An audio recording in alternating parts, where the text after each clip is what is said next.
Hey guys, I hope you're doing well. A big problem that most people have with termites is they only ever see them swarming in the spring, and then that's when they think about them, when in reality termites are an issue all year long.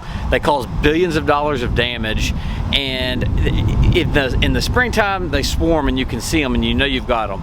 Outside of that, unless you're looking, unless you know the tall tale signs, you're going to have them. They're going to start eating away at your house, at the wood, the inside studs, the flooring, everything that's wooden. They're going to start eating away at it, and you're not going to know about it until it's too late. You're not going to know about it until you've got tens if not hundreds of thousands of dollars worth of damage, and then you're going to have to address it.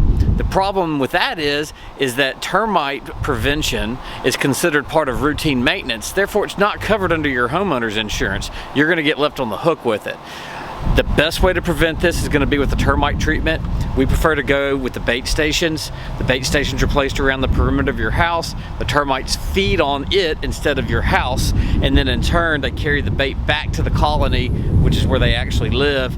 They share the food with everybody else dies, your house stays protected. Hope this helps. If you got any questions, you need any more suggestions, let us know. Outside of that, y'all have a good day.